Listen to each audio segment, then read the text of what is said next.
Pozdrav ljudi, evo danas novi tutorial, evo pokazat ću vam kako da napravimo nešto u FL Studiju, da sastavimo beat, neku melodiju, bas i tako dalje i tako dalje. Pa evo da krenemo, pokrenut ćemo FL Studio.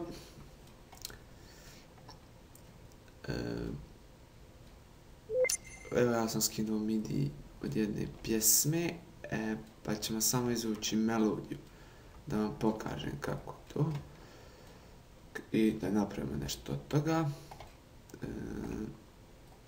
Sada nađemo melodiju, ja mislim da je to ova. Jeste. Ovako, promijenit ćemo malo zvuk, evo na primjer sa ovim. Znači, sad vam to ovako izgleda.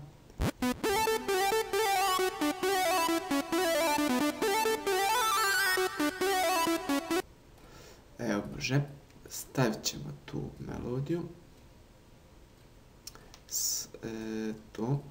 Idemo na bas. Ja mislim da je ovo ovdje bas. Jeste. Njega ćemo u Nexusu.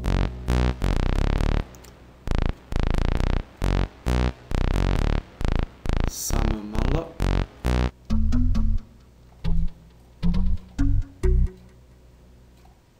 Znači, ovako.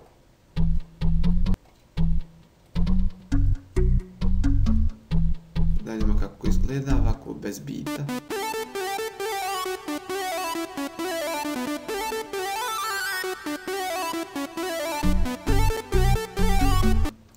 Dobro je.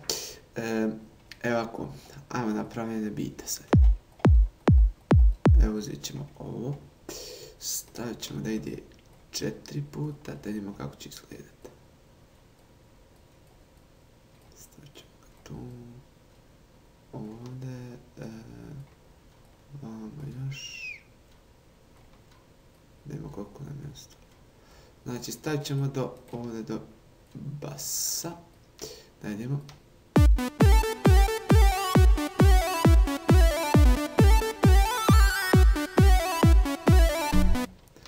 Sada ćemo ovdje neki drugi beat. Stavit ćemo clap i hat. Znači tu, da vidimo ovaj.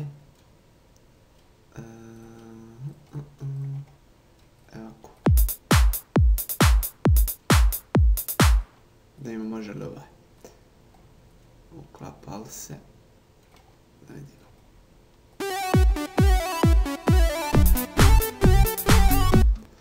Ne odgovara mi ovaj, ajmo probati sa ovim. Da vidimo. Evo, koji iz početka ćemo pustiti.